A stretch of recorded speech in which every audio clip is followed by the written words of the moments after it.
Assalamu alaikum. Dear friends, how are you?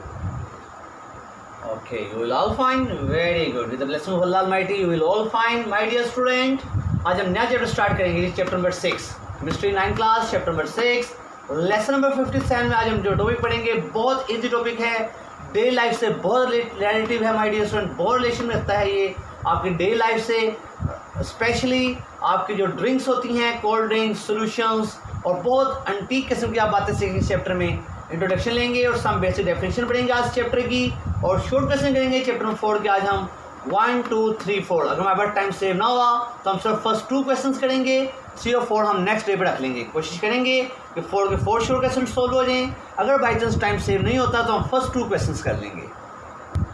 My dear students, आइए सबसे पहले हम देखते हैं व्हाट इज सोल्यूशन। सोल्यूशन क्या होता है? A solution is a homogeneous mixture of 2 or more substances. My dear friend, दो या दो से ज़्यादा चीज़ों को आपस में मिक्स कीजिए, अगर मिक्स होके बिल्कुल होमोजीनियस हो जाएं, एक जैसे हो जाएं, एक फॉर्म में आ जाएं, वन फेज में आ जाएं, तो माय डियर स्टूडेंट्स उसे कहते हैं solution. A solution is a homogeneous mixture of 2 or more substances. My dear friends, solution की एक और प्रॉपर्टी ये है कि जब सोल्यूशन बनाते हैं तो boundaries of the component can not be separated, it exist in one phase. जब आप सोल्यूशन बना लेते हैं तो आप ये उसके जो कंपोनेंट्स होते हैं आप उनकी बाउंड्रीज को सेपरेट नहीं कर सकते। फॉर एग्जांपल, आपने शुगर को पानी के अंदर मिक्स किया, शुगर मिक्स इन वाटर, आपने उसे डिज़ोल्व किया, तो डिज़ोल्व करने के बाद आप नहीं बता सकते कि यहाँ शुगर पड़ी हुई है, यहाँ वाटर है। शुगर और पानी, शुगर और वाटर आपस में मिक्स होके होमोजीनियस मिक्सचर बन जाते हैं, वन फेज में आ जाते हैं। उससे पहले शुगर जो होती है वो सॉलिड फॉर्म में होती है और वाटर लिक्विड फॉर्म में होता है, लेकिन जब वो दोनों मिक्स हो जाते हैं तो दोनों एक फेज में आ जाते हैं। माय डियर स्टूडेंट, उनकी जो बाउंड्रीज होती हैं उनके कंपोनेंट्स दो हैं। सोल्यूशन में दो या दो से ज़्यादा कंपोनेंट हो सकते हैं। फिलहाल मैंने जो एग्जांपल दी वो 2 कंपोनेंट वाली दी आपको माय डियर स्टूडेंट। उसमें एक दो एग्जांपल है, वो किसकी है जी? वो है माय डियर स्टूडेंट, उसमें मैंने वाटर लिया है और दूसरा कंपोनेंट मैंने शुगर लिया है। दोनों कंपोनेंट को मिक्स करने के बाद जो उनकी बाउंड्रीज हैं माय डियर स्टूडेंट को सेपरेट नहीं किया जा सकता क्योंकि सोल्यूशन वन फेज में आ जाता है। माय डियर स्टूडेंट, ये मैंने आपको 3 टाइप्स ऑफ सोल्यूशन बताए हैं। सोल्यूशन सॉलिड भी हो सकता है, जैसे अलाई की मिसाल मैं आपको दूंगा भी जी। ये मैंने अलाई की मिसाल लिखी हुई है, ब्रास एक अलाई की मिसाल होती है जिसमें जिंक और कॉपर ये दोनों सॉलिड हैं जी। सॉलिड को सॉलिड्स के साथ मिक्स करेंगे तो एक सोल्यूशन बन जाएगा, उसे अलाई कहते हैं जी। ये सॉलिड की एग्जांपल है। सॉलिड सोल्यूशन हो सकता है, लिक्विड सोल्यूशन हो सकता है जी। मिसाल है सी वाटर। सी वाटर के अंदर ये देखिए मैंने लिखा हुआ है सी वाटर, ओशन के अंदर 92 elements my dear student ocean के अंदर डिजोल्व होते हैं। और ये एयर है जी, एयर के अंदर डिफरेंट गैसेज होते हैं जी, जैसे देखिए nitrogen gas, oxygen gas, carbon dioxide gas, ठीक है जी, कार्बन डाइऑक्साइड गैस, ये सारी गैसें किसमें मिक्स होती हैं जी? एयर में। तो जो सोल्यूशन होते हैं वो सॉलिड भी हो सकते हैं, लिक्विड भी हो सकते हैं, गैसेज भी हो सकते हैं, ठीक है जी। जैसे अलाई, सी वाटर और एयर, ये मैंने एग्जांपल लिखी। फिर एक और एग्जांपल मैंने दिया जी, ड्रॉप ऑफ रेन। सोल्यूशन बहुत स्मॉल लेवल का भी हो सकता है, जैसे ड्रॉप ऑफ रेन जो है एक सोल्यूशन एग्जांपल है, और सोल्यूशन बहुत बड़े लेवल का हो सकता है, जैसे ओशन। 92 एलिमेंट्स होते हैं माय डियर स्टूडेंट ओशन के अंदर। डेंटल अमलगम, सोल्यूशन की 9 टाइप्स आप पढ़ेंगे, जैसे solid in solid, solid in liquid, solid in gas, ठीक है जी। ऐसे जगह जी liquid in solid, liquid in gas, liquid in liquid, ऐसे पढ़ेंगे जी। Gas in gas, gas in solid, gas in liquid, total 9 types पढ़ेंगे। फिर मैंने आपको 2 टाइप शो किए हैं जी यहाँ पे। डेंटल अमलगम, जो आपके डेंटल आपके टीथ में फिलिंग करने के लिए माय डियर जो पाउडर इस्तेमाल करते हैं वो डेंटल अमलगम होता है, वो सॉलिड इन सॉलिड होता है। सॉलिड पेस्ट होती है, उसको आपके सॉलिड टीथ के ऊपर फिक्स करते हैं, डिपॉजिट करते हैं। ऐसी एयर जो है ये गैस इन गैस एग्जाम्पल है, जैसे नाइट्रोजन गैस बहुत ज़्यादा, उसके अंदर ऑक्सीजन गैस कम होती है, तो कम गैस ज़्यादा गैस से मिक्स हुई है, तो गैस इन गैस की एग्जाम्पल एयर हो गई। ब्रास की मिसाल ले लीजिए, जिंक भी सॉलिड है, कॉपर भी सॉलिड है, तो ये सॉलिड इन सॉलिड की एग्जाम्पल फिट कर सकते हैं जी आप। ब्रास ये एक अलाई होता है जी। शुगर सोल्यूशन मिसाल फिट कर सकते हैं, ये एक्वा सोल्यूशन मिसाल है जी। शुगर को वाटर में डिजोल्व कर लीजिए, ठीक है जी। तो इस तरीके से मैंने कुछ सोल्यूशन की आपको एग्जांपल्स दी, सोल्यूशन की डेफिनेशन बताई, और मैं बताया सोल्यूशन सॉलिड, लिक्विड, गैस तीनों फॉर्म में हो सकते हैं माय डियर स्टूडेंट। फिर मैं आपको सबसे छोटा सोल्यूशन बताया, वो ड्रॉप ऑफ द रेन हो सकता है। सबसे बड़ा सोल्यूशन बताया वो ओशन हो सकता है। माय डियर स्टूडेंट, बोर्ड में एक छोटे से क्वेश्चन आया हुआ है, इंट्रोडक्शन से इसका लिंक है जी, सॉल्यूशन की हेडिंग में आता है how distinguish between solution and a pure liquid. आप बताइए सॉल्यूशन और प्योर लिक्विड में आप डिफरेंस कैसे करेंगे। तो पहले मैं आपको प्योर लिक्विड बताता हूँ, जिसका आंसर देखिए जी, ये इसका आंसर है। तो आंसर हम पहले देखते हैं जी, प्योर लिक्विड क्या होता है। पहले हम प्योर लिक्विड की डेफिनेशन देखेंगे। The liquid which evaporates completely. आप क्या करेंगे, आप अगर लिक्विड प्योर है तो आप क्या करेंगे, एक प्योर लिक्विड को इवेपोरेट करेंगे। अगर सारे का सारा लिक्विड इवेपोरेट हो जाए, लिक्विड सारे का सारा इवेपोरेट हो जाए और बाकी कुछ ना बचे, the liquid which evaporate completely living no residue, जिसका बाकी कुछ ना बचे, तो वो होगा प्योर लिक्विड। लेकिन माय डियर फ्रेंड्स, सॉल्यूशन क्या होता है, देखिए जरा। सॉल्यूशन वो होता है a liquid which leave behind a residue on evaporation। यहाँ भी जब आप इसकी evaporation करेंगे, evaporation हो रही है, लेकिन evaporation जब सारी evaporation हो जाए तो बाकी कुछ चीज़ छोड़ दे। देखिए, इसने कुछ चीज़ बाकी छोड़ दी है, leave behind a residue। residue बाकी कुछ बच जाना। अगर बाकी कुछ बच जाए तो वो solution है, अगर बाकी कुछ ना बचे तो वो pure liquid है। करें क्या, आप दोनों चीज़ों को evaporate करेंगे। अगर बाकी कुछ ना बचे तो वो प्योर लिक्विड है, अगर बाकी कुछ बच जाए तो वो क्या है, सॉल्यूशन है। माय डियर स्टूडेंट, जो ब्रास होता है वो एक होमोजेनियस मिक्सचर है। क्वेश्चन आता है, is brass a homogeneous mixture. Brass एक होमोजेनियस मिक्सचर है, हालांकि इसके कंपोनेंट को आप फिजिकली सेपरेट नहीं कर सकते। ब्रास के जो कंपोनेंट होते हैं, जैसे ब्रास क्या होता है जी, ब्रास कॉपर और जिंक के मिलने से बनता है जी। कॉपर और जिंक मिलते हैं तो ब्रास बनता है, आप उसके कंपोनेंट को अलग नहीं कर सकते। कहते बताइए ब्रास एक मिक्सचर है, प्रूव कीजिए। तो देखिए 2 पॉइंट्स है जिससे हम साबित करेंगे कि ब्रास एक मिक्सचर है। पहली बात तो ये, it show the properties of its component. Brass एक मिक्सचर है, मिक्सचर के अंदर से अगर आपने एटम कॉपर का देखें तो कॉपर की प्रॉपर्टी शो करेगा, अगर जिंक का देखेंगे तो जिंक की प्रॉपर्टी शो करेगा। यानी कि ब्रास जो है वो अपने कंपोनेंट की प्रॉपर्टी को लूज नहीं करता। और माइट दूसरी मिक्सचर की प्रॉपर्टी होती है कि मिक्सचर हैज़ वेरिएबल कंपोजिशन। आप चाहें तो कॉपर ज़्यादा ले लें या जिंक ज़्यादा ले लें, दोनों कंपोजिशन वेरिएबल होती हैं, आपकी मर्जी होती है, डिपेंड करता है आपके प्रॉपर्टी पे, आपकी रिक्वायरमेंट पे, आपकी कॉस्ट के ऊपर, ठीक है। आप इकोनॉमिक पॉइंट ऑफ व्यू से आप देखते हैं कि आपने किस लेवल का ब्रास तैयार करना है, ठीक है। लिहाजा इसकी कंपोनेंट की जो कंपोजिशन होती है वो क्या होती है, वेरिएबल होती है। दे हैव वेरिएबल कंपोजिशन और my dear student, it show the properties of its component. ठीक हो गया जी। और ब्रास क्या होता है जी, ब्रास एक होमोजेनियस मिक्सचर है और इसके कंपोनेंट को आप इजीली सेपरेट नहीं कर सकते। ओके माय डियर स्टूडेंट, आइए अब हम कुछ और बेसिक डेफिनेशन देखते हैं। माय डियर स्टूडेंट्स, छोटे से डेफिनेशन है जी, एक्वा सॉल्यूशन। बहुत इजी डेफिनेशन है। The solution which is formed by dissolving a substance in water is called aqua solution.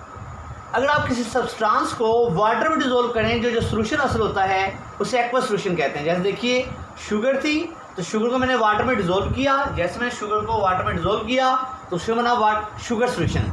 चूँकि शुगर को वाटर में डिसॉल्व किया है, इससे शुगर सॉल्यूशन किसकी एग्जांपल हो जाएगी, एक्वा सॉल्यूशन की।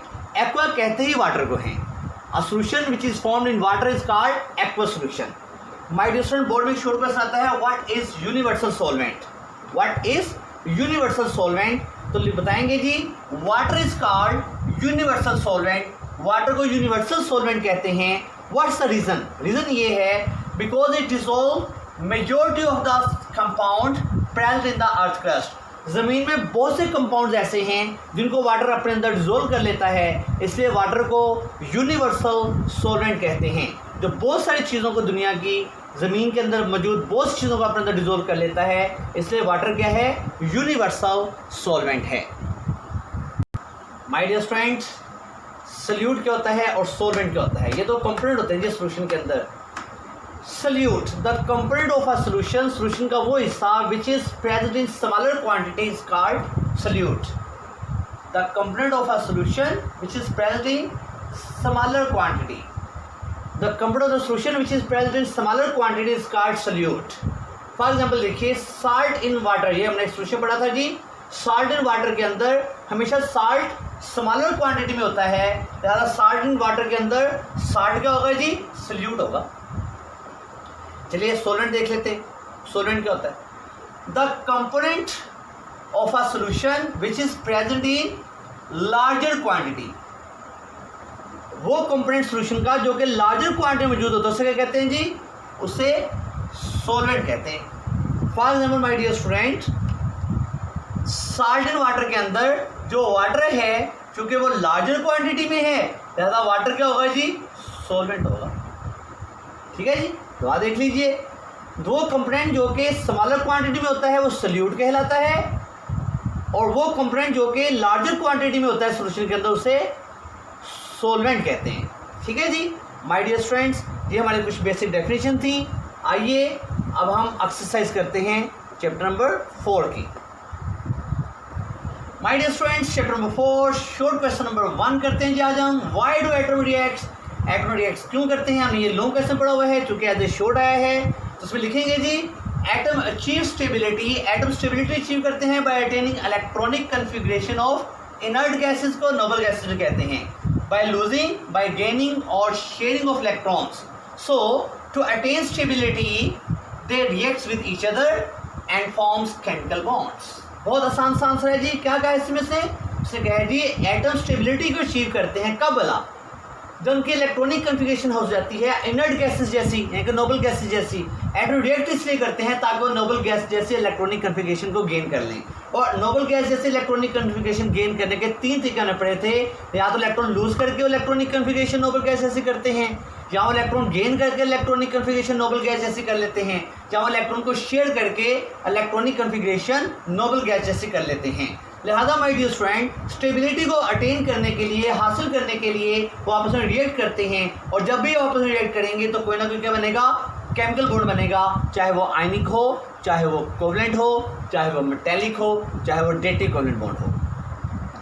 My dear student, chapter number 4 question number 2 है हमारा, why is the bond between an electropositive and electro atom is nature. बताइए, why is the bond between an electropositive and an electronegative atom in nature is ionic?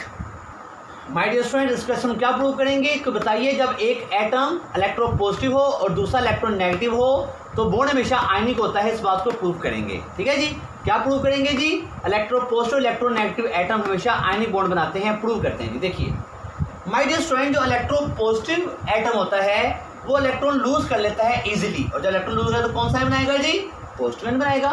देखिए sodium electro positive element है, electron lose किया और positive ion बना दिया। जबकि जो electron negative element होता है वो एक्सेप्ट द इलेक्ट्रॉन इजीली, वो इलेक्ट्रॉन इजीली एक्सेप्ट करता है, और कौन सा आयन बनाता है जी, नेगेटिव आयन बनाता है। चेक कर लेते हैं, क्लोरीन इलेक्ट्रॉन नेगेटिव एलिमेंट है, इलेक्ट्रॉन गेन किया तो नेगेटिव आयन बना दिया। अब देखिए इस तरीके से in this way the oppositely charge ions are attracted by electrostatic force of attraction and form the ionic bond. अब देखिए ये जो दोनों ऑपोजिट आयन हैं ये एक दूसरे को इलेक्ट्रोस्टैटिक फोर्स ऑफ अट्रैक्शन से अट्रैक्ट करेंगे, और कौन सा बॉन्ड बना देंगे जी, आयनिक बॉन्ड बना देंगे। सोडियम क्लोराइड बॉन्ड बन गया, आयनिक बॉन्ड है जी। My dear students, question number chapter number 4 का क्वेश्चन नंबर 3 है जी हमारा। कहता है साबित कीजिए कि आयनिक कंपाउंड जो होते हैं सॉलिड होते हैं, इसको जस्टिफाई करना। माय डियर स्टूडेंट्स, आपने बड़ा इजी क्वेश्चन है। आयनिक कंपाउंड आप जानते हैं, ionic compound have strong electrostatic force of attraction between the positively and negatively charge ions which hold them together in a 3-dimensional crystalline और solid forms. ठीक है जी माय डियर स्टूडेंट्स, चूंकि जो आयनिक कंपाउंड होते हैं वो पॉजिटिव और नेगेटिव चार्ज के दरमियान बनते हैं, उनके दरमियान इलेक्ट्रोस्टैटिक फोर्स बहुत स्ट्रॉन्ग होती है, और वो 3-dimensional क्रिस्टलाइन फॉर्म बनाते हैं और हमेशा सॉलिड फॉर्म में होते हैं। फॉर एग्जाम्पल आप जानते हैं सोडियम क्लोराइड जो होता है उसकी जो क्रिस्टलाइन फॉर्म होती है वो कैसे होती है जी, वो क्यूबिकल होती है जी। कैसे होती है जी, वो क्यूबिकल फॉर्म, क्यूबिक फॉर्म की शेप्स होते हैं जी। किस फॉर्म की होती हैं, क्यूबिक फॉर्म की क्रिस्टलाइन सॉलिड फॉर्म बनाते हैं जी वो। My dear students, chapter number 4 short question number 4 करेंगे जी। देखिए चैप्टर 4 क्वेश्चन नंबर 4, कितनी खुशी की बात है। More electronegative element can form bonds between themselves. जो ज़्यादा इलेक्ट्रोनेगेटिव एलिमेंट होते हैं वो आपस में बॉन्ड बना लेते हैं, इस बात को जस्टिफाई कीजिए। देखिए माय डियर स्टूडेंट, जो मोर इलेक्ट्रोनेगेटिव एलिमेंट होते हैं वो कभी भी इलेक्ट्रॉन गेन नहीं करते, डोंट लूज, सॉरी वो कभी इलेक्ट्रॉन लूज नहीं करते, don't lose electrons to complete their octet. Electronegative element कभी भी इलेक्ट्रॉन लूज नहीं करते अपना ऑक्टेट कंप्लीट करने के लिए। फिर वो क्या करेंगे, they share electron between their own atom, वो अपने एटम के दरमियान इलेक्ट्रॉन्स को शेयर कर लेंगे। उन्हें पढ़ा हुआ है जब भी इलेक्ट्रॉन्स शेयर होते हैं तो कौन सा बॉन्ड बनता है जी, कोवलेंट बॉन्ड बनता है। मैंने एग्जांपल भी कोट किया क्लोरीन की, एक क्लोरीन के 7 इलेक्ट्रॉन होते हैं ऑटोमोस्ट शेल में, इस क्लोरीन के भी 7 इलेक्ट्रॉन्स हैं। तो माय डियर स्टूडेंट्स क्या होगा जी, इसके 7 इलेक्ट्रॉन्स, इसके 7 इलेक्ट्रॉन में ये इलेक्ट्रॉन आपस में शेयर करेगा, इलेक्ट्रॉन पेयर बन गया जी, और ये सिंगल कोवलेंट बॉन्ड बन जाएगा। ठीक है जी, जो बॉन्ड शेयरिंग ऑफ इलेक्ट्रॉन से मतलब कौन सा बॉन्ड कहते हैं जी, कोवलेंट बॉन्ड। और ये भी इलेक्ट्रोनेगेटिव एलिमेंट है, ये भी इलेक्ट्रोनेगेटिव एलिमेंट है।